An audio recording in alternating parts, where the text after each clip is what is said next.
Okay, everybody, welcome back to another episode on Biz West Michigan. I'm really excited. We've got another great guest today. We have Gary Ball. Gary is one of the board members of GRAPE, which is the Grand Rapids Area Professionals for Excellence group on LinkedIn. He is the president and chief development officer, growth specialist for his company, New Strata LLC, which is a small business consulting group. And he is also the outreach coordinator for the Epilepsy Foundation of Michigan. He is a transplant in Grand Rapids since 2006, so he's here by choice. He currently lives in Grand Rapids with his wife Doris, his daughter Kate, and their golden retriever named Ziggy. So without further ado, Gary, welcome to the show. Good. Thanks for having me. You're welcome. So obviously I belong to the GRAPE group. Actually was at one of their events yesterday, and you know, it's there's a lot of groups that are kind of popping up. We actually had LinkedIn Grand Rapids. Michael Yoder was on the show a while back, and right. That's a different group. I mean, it's kind of really different because GRAPE to me seems like it's more focused on having events and networking for that type of a deal. Yesterday we had the show or the presentation for, I think it was Better Marketing Through Analytics, and we had some really good board members there. So why don't you tell me a little bit about GRAPE that I didn't just go over, and then we'll go on to some other stuff. Well, that's good. It actually was started about 4 years ago. Dan Banta, and John Potter were two of the founders on that. The idea behind it being that there was a need in Grand Rapids and in the business community for education, especially amongst the small businesses. And so they got together and started this. And the idea behind it is it's an hour and a half of your time. It's a brown bag lunch type of event typically. Mm-hmm. Half an hour dedicated to networking before the meeting. And then there is a program, a speaker, or as in yesterday, a panel discussion on something that's going to be of value to a business owner, to an entrepreneur, to someone that is out in the business world, whether sales or others. So that's the idea behind it. We've had everyone, as you'd mentioned earlier, Mike Yoder being on the show or being one of our speakers. Keith Brophy also with IdealMed. Oh, wow. Keith is a what I call a serial entrepreneur. But he came on and talked about what it took to grow the business and how to survive that. Anybody that was there, asked him about his stick figure presentation. It was absolutely fascinating. So that's what we do, but you're going to come to this event and have the opportunity really to take something away, whether it's contacts through networking or really some good solid business advice and ways to recharge your business or your sales force or whomever. Awesome. So that's the idea behind it. We meet typically the third Thursday of every month. Then that venue moves around, and part of it is I don't know. Yesterday, unfortunately, I had to miss yesterday, but 70 to 80 people are going to be attending these, and they move. And yesterday, if it was typical, there were a lot of first-time people there. There were actually a lot of regulars there yesterday. I know that they have everybody raise their hand when they do that. And yesterday was at ITT Tech, their location out in Wyoming. Beautiful facility, by the way. Really cool setup. But yeah, there was probably 75 people there. Mm-hmm. So we get a lot of new folks a lot of times because we move the venue around. Right. Hear it all the times. You never come to the Northeast. Okay, well, we'll have something in the Northeast. You're never in the Southwest. We're all over Grand Rapids, so it's not just one geographic location, which helps. Right. So, you guys have grown pretty significantly. I mean, as far as LinkedIn groups go for West Michigan, you guys have how many members? I think 2,300 now. Right. A little over 2,300 members on the LinkedIn site. And I know that next month the presenter is Ken Fortier. He's going to be covering kind of the new networking and how to do it. Ken's got a great book out called Net Plus Connections. Yes. And actually, I'm friends with Ken. And so if anybody's watching this show and you're interested in going, that would actually be a really good one to go to.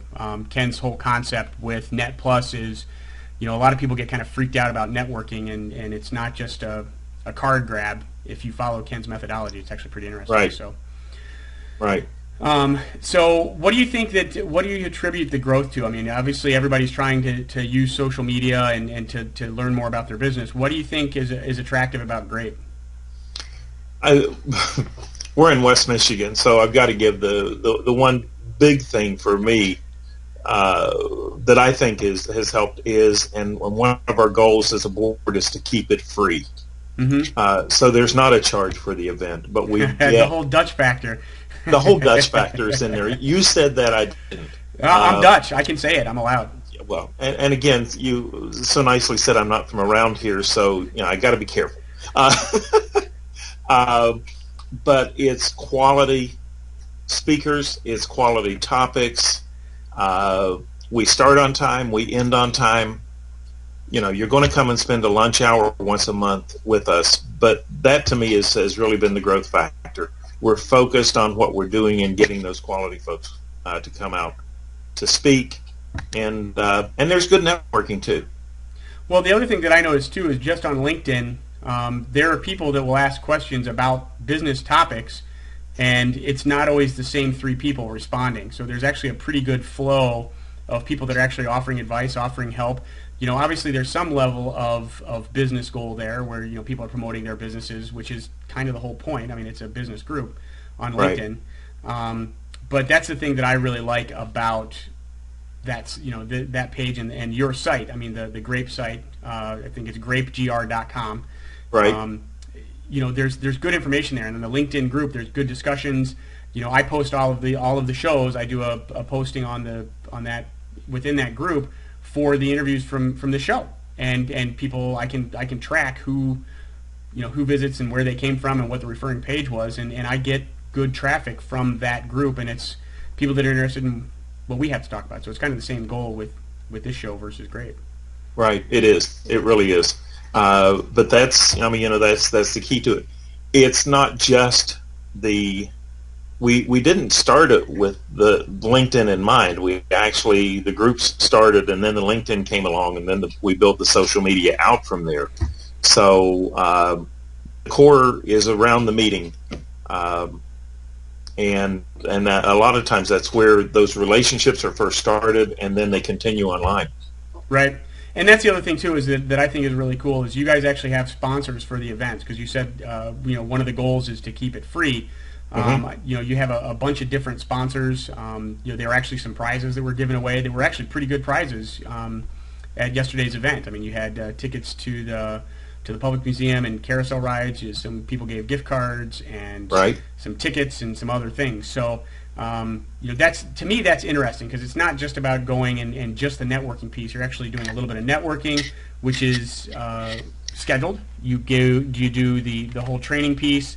There's the whole excitement of maybe I'll win something, sure, and that kind of a deal. So that's what I like about it. I've been to a couple of different of the events, and I enjoy them. Yesterday's panel was interesting. They were talking about analytics and online analytics, and everybody surfs the internet, right? And most of the people there are part of a social networking group, but there was a lot of the topics that went right over the top of people's heads. I mean, those guys were really, really smart. I mean, you had Joel Lai, you had Max Fryer, and I'm blanking on their name right now. Kyle. It's in my notes. I'm not going to jump up and grab it, but sure. Again, the thing that I got excited about was, obviously they're talking about stuff that's near and dear to my heart, as far as online marketing and internet and search and marketing and all that fun stuff. But you look at these guys, and I would put them toe to toe with anybody nationally or internationally as far as subject matter experts. I mean, they were wicked smart, and they're all from right here in Grand Rapids, or West Michigan, I'll say. And that was, to me, that was exciting, because they're talking about stuff that's very timely. They're giving great 100% spot on information, and everybody was there, and it's free. So yeah, and as a side note on that, it happens every time that we get a speaker that come in. They typically, and again, not having missed yesterday, I know when Keith was there last month, he was another hour at the venue talking with people, very accessible. Yesterday, I'm sure the same way. The speakers are always accessible to the audience afterwards. to come and sit down and talk, to plan those and have those sessions and get that one-on-one time with them as well. And you're right, they're top quality people that we have coming in. Yep. So that's GRAPE. Why don't we shift gears a little bit? Why don't you tell me a little bit about New Strata? I mean, you guys are kind of set up as a small business consulting startup growth consulting group. Why don't you tell us about your business? We do consulting, as you said, 4 times there. You did that well. No, I come from a background of I've been in the corporate world. I left the corporate world. I went back to the corporate world. At which point I remember one conversation. I hung up the phone and looked at my supervisor and went, "Now I remember why I left." But I got involved with small business consulting because, especially in West Michigan, I started in 2007. This company in 2007. Because there was a lot of folks out there that were looking for ways to get things going, get a business started. The downsizing was happening, obviously, 2007 and on. We all know what happened in those years.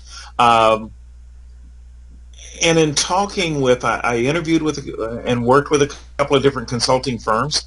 I actually interviewed with one, and the president was very proud of the fact that he charged $500 an hour for his business.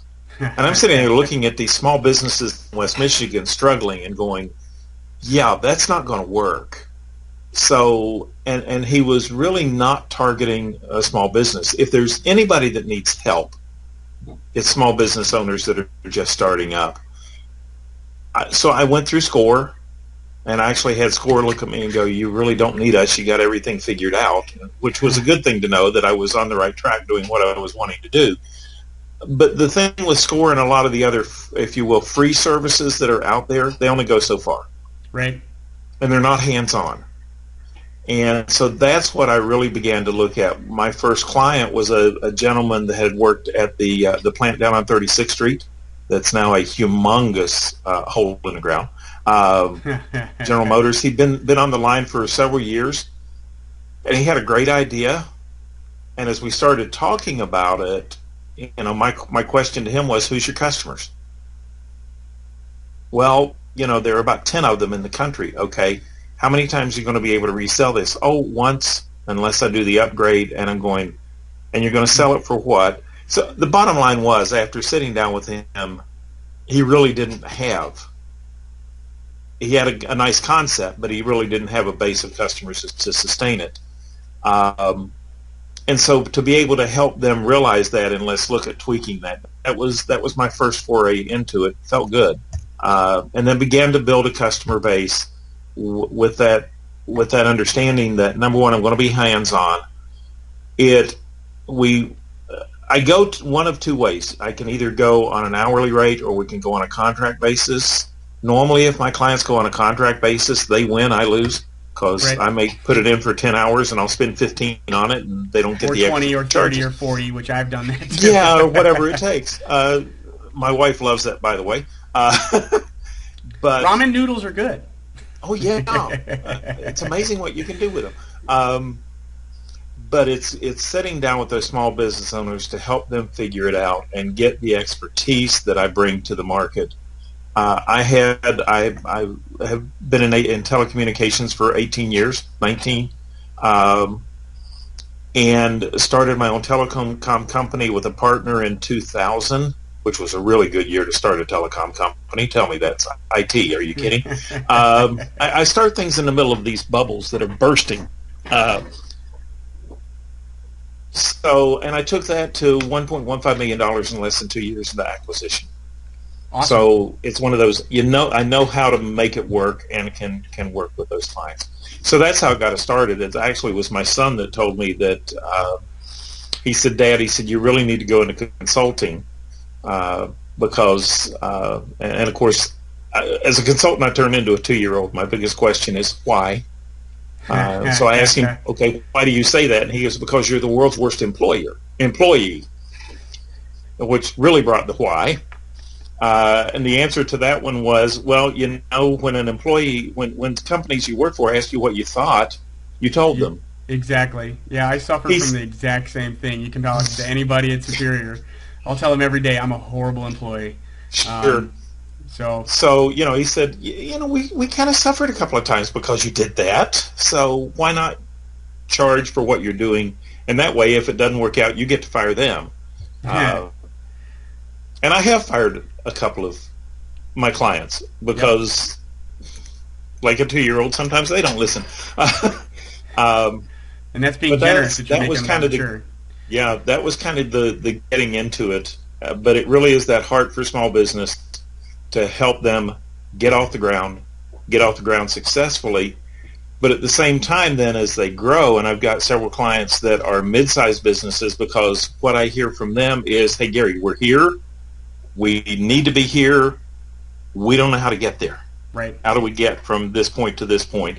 And there is that place in business where you hit the ceiling or you hit the wall, and you've got to change thought processes. Sometimes you have to change organization. There's some changes that have to be made to the company to get it to start to that next level. And so I help them work through that. And one of the things that comes into play when you get into that level too is in a lot of cases you've got dynamic ownership that started the business. They were out there and they were fired up and were making things happen. The business gets to a certain point where it starts to get its own culture, it starts to get its own personality, it starts to get its own thing out, and the owner can only have so much play. Plus, they're always, it's really hard to get perspective when you're in the middle of it. And Sure. I'm a huge fan of Michael Gerber's E-Myth. As far as that concept, where have processes and systems, bring it down to a common denominator that people can function at. And most business owners, unfortunately, and sometimes, hey, look, you and I are the same way. Sometimes I tell people, you need a fresh set of eyeballs. Sure. Somebody else, a different perspective, a different idea. I did a video. I got to speak at the CEO Summit down in Phoenix this year, and I created a video for them about having a plan. And, I created an acronym for plan, and I had people come up to me afterwards and say, I never thought of having to have different viewpoints for that. And the acronym for plan was perspective, leverage, alignment, and navigation. So perspective is taking a 10,000-foot view, pull back, Right. and look at your business objectively is the main piece. And it's really hard to do that when it's your business, it's your baby. You're in the middle of it. It's really Right. hard to do that. Leverage. There's only 3 sets of assets. We've got money, we have knowledge, and we have people. That's Right. it. And you can only leverage those in so many ways. And if you over leverage one, then another piece suffers. And if you understand that concept, you're good. Alignment. Make sure that you're doing what it is that you wanted to do, and that it's aligned with the goals that you wanted to have. Uh-huh. There's a lot of people, and I jokingly call it business ADD. And that's, some bright, shiny object comes into play, and, you can look at it and go, ooh, that's a great opportunity. And off they go. Well, what were we doing back there? Right. And then you forget. And you're like, what were we doing back there? I don't remember. And, fortunately, in a lot of cases, the businesses continue to run, and it can kind of stay on track. And then finally, the navigation. So if you've created the perspective, you understand what it is, you've got your assets as far as what you're going to leverage, you've got alignment with what you want to do. Now you can actually navigate, and you'll be able to understand, there's a rock there, I got to get around that because you understood it. So, when you're talking with small business owners, I'm sure that's one of the things that you struggle with as well. Oh, it is. Again, I had one client that we were talking, and they're busy seasons in summer, Mm-hmm. and so I get a text from one of the owners one day, and it says, "By the way, we want to cancel our session next week. We're going on vacation." Really? This is your busy season, and you're going on vacation?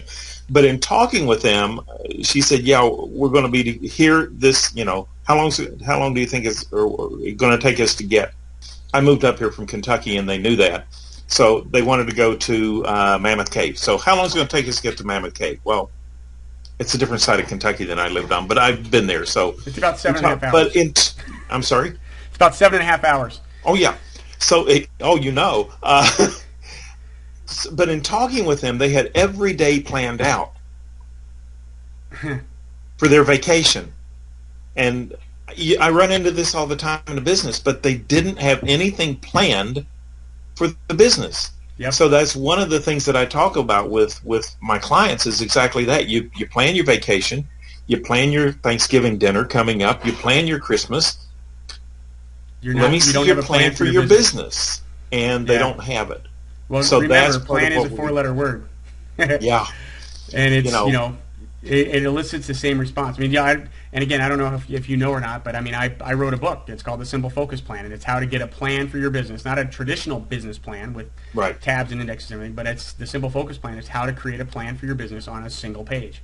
And it's something that you can review with your advisor. It's something you can review with your accountant, your attorney, or your business partner, or your spouse, because they're like, what are you doing? Well, you can say, this is what I'm doing. And you actually hold it up. Actually, I've got a shameless plug for my own book, right?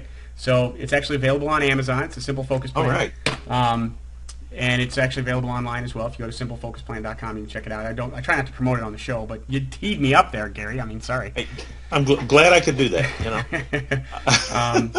I get an autographed copy myself, right? Absolutely, you do. Actually, I've got to order more. I've got to get more in. I keep handing them out.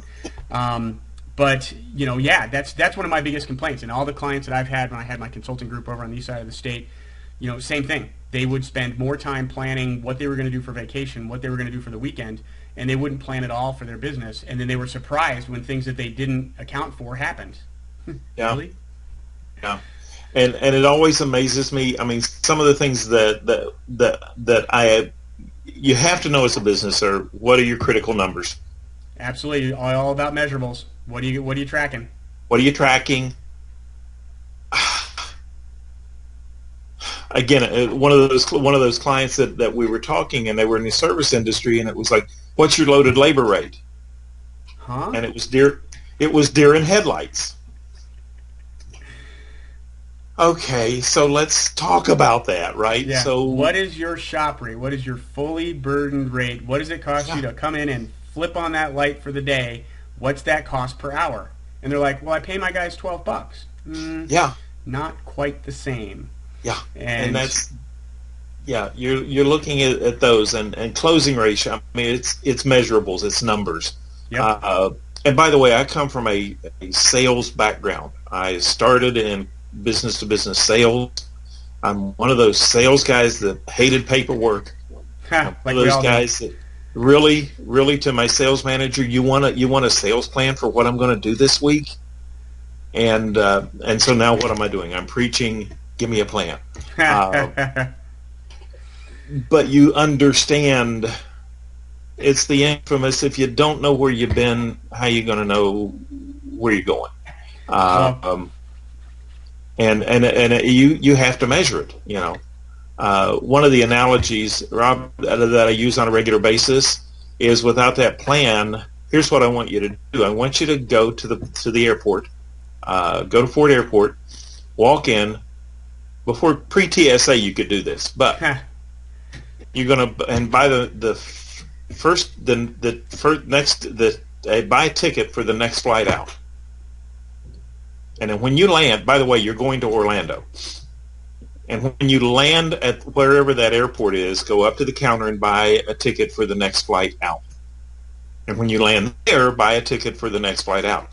Businesses every day are doing exactly that. Yep. Now, you may eventually make it to Orlando, but number one, it's taken you a long time to get there, and it's cost you a lot more money than if you would sit down and know where you're going and what it's going to take to get there. So those are the things that I do to work with my clients. Small businesses, my rates are designed for a small business. My overhead's not huge, so I'm paid mortgage. Right. Take care of a few folks, and we're happy. Right. But it really is. It's because of the fact that I know what I struggled with as a small business, trying to get that off the ground, and being able to help others with it. And then those mid-sized businesses, they help me be able to afford to do the work for the small guys. Yep. Well, and that's how that works. And honestly, that's the whole point of this show is, giving a little bit of information back. And that's one of the things that I love about West Michigan is this business community. Yes, it's competitive. Don't misinterpret what I'm saying here. Yeah. There's a lot of people that are very, highly competitive. but at the same time, those people are willing to give back to the general business community. And in some cases, I've seen competitors helping competitors with stuff. I mean, I can tell you some stories about some sign companies where these guys just battle each other every day. You know, they're battling hard against every bid, and then one guy's truck breaks down on a job that he did get, and his competitor's right there with his crane truck. You know, I mean, to me, that's awesome. That's why I love living here, the philanthropy that's here, the compassion and empathy that's in the business community. You know, it's Art Prize and Frederick Meyer Gardens and the Art Museum and, you know, all the stuff that the DeVosses and the Van Andels and the Maneys and all those people do, the Secchias. I mean, it's amazing. You go to any other city that's our size, you know, and I consider Grand Rapids, it's the fastest growing Tier 2 city, I think, in the country is what I heard. But we're not in New York, we're not in Chicago. I don't think we want to get there, but show me other people that have that level of philanthropy, that level of support, and that level of commitment to community. You know, a lot of the other ones are national in scope.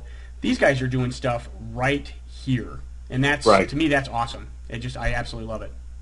Yeah, and that's one of the reasons why I actually came up with a company that I came into Grand Rapids to grow new territory for them, and it was 6 days short of a year that they pulled out. Yeah, you should have seen my envelope for my severance package. It was the smallest one on the table, but it really was. And I asked, you know, I looked at my wife and said, "What do you want to do?" And she goes, "I don't want to leave." I mean, in a year's time, we absolutely fell in love with this town, and it's home. So, and it's because of all of those reasons that you mentioned. It's that giving. It's that compassion. There's just something very special about Grand Rapids that I've adopted it as my hometown. So awesome. So glad to be here. You know, that's Brian Vander Ark has a song, my Little Big Town, I think is what it's called. Great song. If you go to Experience GR, it's on there. They've got it, and actually he's a neighbor. He doesn't live that far from me, and I get to. You'll hear him playing his guitar and stuff outside, and he's singing to his kids. It's awesome.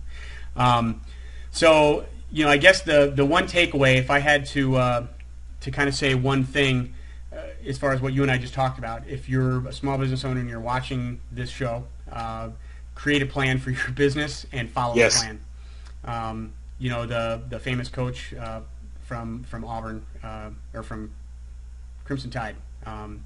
Totally blank on his name right now. They say memory's the second thing to go, but he has a great saying, and that is, have a plan. Follow that plan.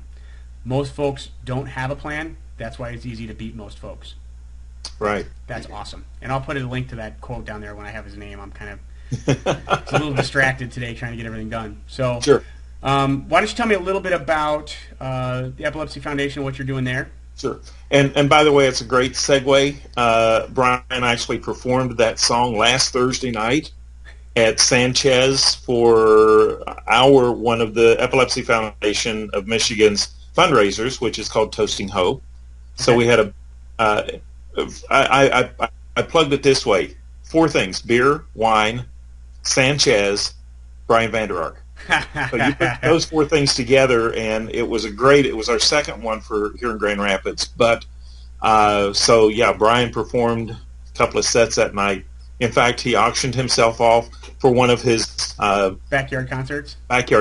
So yeah, we were actually on Shelley Irwin's show a couple of weeks ago, and he goes, "Thanks, Gary, for that one." You know, now I have to explain that to my wife, but anyhow, Brian's a great guy.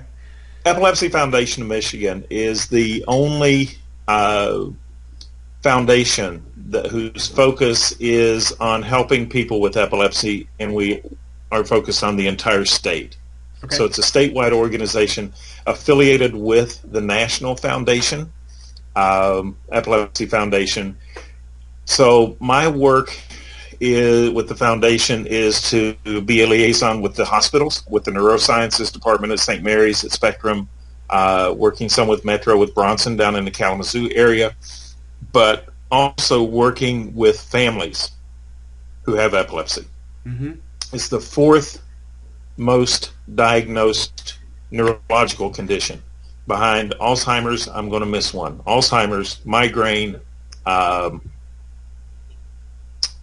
stroke, and then epilepsy. Wow. So, but it's also one of the most misaligned. I don't know if you saw or not, the football coach for Minnesota Gophers Saturday week ago had a seizure in the locker room after the game. Did The not see entire that. articles on it was about he's had seizures through his life. Well, by definition, you can have a seizure and not have epilepsy, but if you have multiple seizures over time that are unprovoked, it's epilepsy.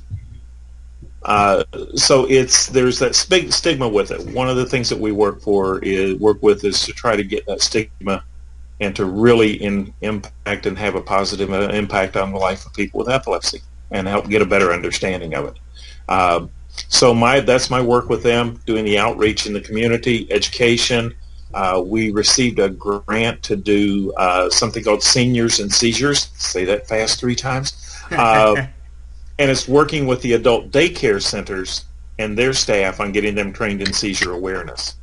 Okay. Because the fastest growing segment of newly diagnosed people in the United States are for epilepsy are seniors. Really? So, yes. And it's Do they know because what they... the Go ahead. population is aging. Right. So as we get older, as you said, our brains are some of the first things to go. But it's also because it's stroke and the dementia and things along those lines. We know more about what causes seizures in adult and seniors than we do in the other populations. 70% of the people with epilepsy are never going to know why and how they got it. But in seniors, it's not contagious. That's the number one thing. I'm sorry? It's not a contagious. It's not. You can't get it from being around somebody that's got it. So Nope. It's not contagious. That's one of the biggest things. So that's what I do. That's how I spend part of my time is to work with those organizations. My passion for it comes from the fact that my daughter had her first seizure when she was 10 months old. Wow. She wouldn't kill me too bad for this. I won't let her see this. She just turned 31. Okay. So we celebrate. She's been seizure-free now for almost a year and a half. Some other folks that were there the other night at the Toasting Hope, 10 years of seizure-free, 22 months of being seizure-free. So how do you live with it? Our big focus is in letting people know if you have epilepsy, you're not alone. Right. There's support. There's folks out here that can help you work through this, and we do some third-party interventions as well. Met with a client a couple of weeks ago who was told not to come back to class because she had a seizure. Number one, it's illegal. So yes, a couple of small issues there. Yeah, little small issues there. So we go out and do those third-party interventions as well. We do a lot of work. But it's for a good cause. Good. Well, so awesome. I will. I'll make sure that we get a link to the foundation site. Yeah, that one is epilepsymichigan.org. Okay.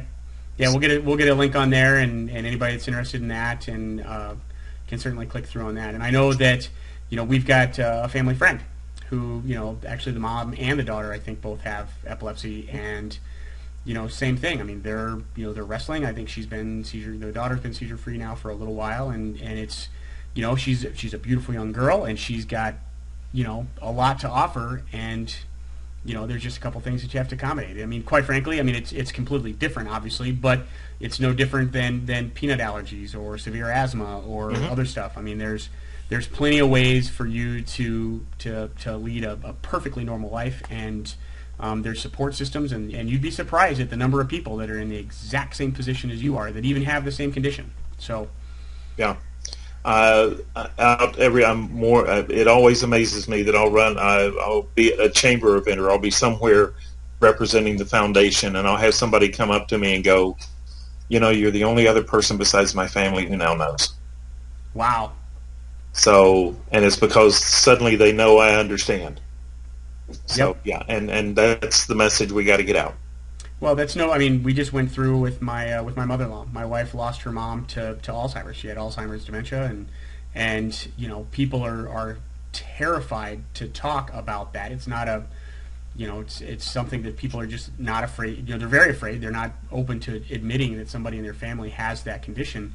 But once they know that you went through it, it's like the floodgates open up. Floodgates open. And you're like, oh my gosh, I'm just so glad to find somebody that I can talk. And that's all. In a lot of cases, that's all they need. They just need somebody else that's compassionate, that can understand, that can be a little bit of sympathetic and empathetic, that understands where they are. So, thank you for doing that. I mean, that's a pretty big responsibility, and but it's also gratifying too. I mean, I've been on that end as well. Yeah, I love the help for small business. I love doing that, and my passion for helping the folks with epilepsy. That's. I mean, I could go on all day. Sorry. No, that's good. All right, so we're going to circle back to the middle piece. We're going to go back to your business here real quick. So, kind of the hook to the show for everything that I do on here, I always ask everybody if there's one thing that you could do differently, or if there's one mistake that you've made that you're willing to share so that other people can hopefully avoid that situation, what would it be? Planning. I have to say it. You need to. I mentioned, but with the Epilepsy Foundation, I talk to so many people that go, I just want to follow my passion. Okay, great. Follow your passion. Is it going to pay the rent? You still have to eat. You still have to eat while you're doing this. So it really is understanding. And for me, in some cases, it was you need to understand if there is a need for what you're going to do. And then begin to put together a way to figure out how to make it happen. It's a full-time job. Oh, absolutely. And be ready to make the sacrifices. If you're wanting to go into business for yourself and be a small business owner, and you're willing to put 30 hours to 40 hours a week into it, I can pretty well. I'll bet you my fees that you're not going to make it. So it really is. We talked about it before. Part of what I didn't do as well to begin with that I needed to do was that planning segment. So really sit down and build the plan. Awesome. Well, you know where you're going. You're preaching to the choir with that one, because I do that. That's my thing all the time. Is you can't know if you got there if you didn't know where you're going to begin with. Right. So, the business plan, and it doesn't, I mean, I guess my thing on that is most people have this vision for what a business plan, and I guess I should probably clarify. The difference between having a plan for your business and a business plan, a traditional business plan, is pretty dramatic. Everybody thinks that they have to write this 35-page document with tabs and appendices and graphs and charts. That's great if you want to do that. But in a lot of cases, it's just outlining, what's your vision, what are your measurables, how are you going to do it, and what are your action plans. That's it. It can be on a page. Yeah, and Rob, you and I are on the same thing. I guess getting back to it and really looking at it, when I first got started, I was pushing the plan, getting that business plan out there. And the more I got into it, especially working with small businesses, I moved from the business plan, a 35-page, give me the tabs and the charts and the graphs, to let's get a strategic plan together, and oh, by the way, it's one page. Yep. So you and I are doing very similar. It's that one page written down, understanding what it is that you're doing. But it's got to address your core as well, what your core beliefs are. And that's where I start, which is a little different from a lot of, I think, consultants. I start with what is your core belief, because everything's going to be built on your business around your core. Yep. Wow. Same thing in business. We're going to have to talk about that offline more. There you go. All right. Well, there are folks that have left us here by now. But I would say you're probably fairly accurate in that. This is a longer interview. So, well, great. Well, thanks for coming on to the show. I've definitely enjoyed it. We will have a link down below to the GRAPE site, to newstratallc.com, as well as to the epilepsy site on here. I'll actually have a link to my book page if that's okay. Sure. And we'll go from there. So, Gary, you've been a lot of fun to talk to, and Thank you. I appreciate you coming on the show. All right, it's been good. All We'll right. talk soon. Okay. Thanks, everybody, for coming on to another episode of Biz West Michigan, and stay tuned. We've got some more fun and exciting guests coming up pretty soon. We'll talk with you soon. Take care.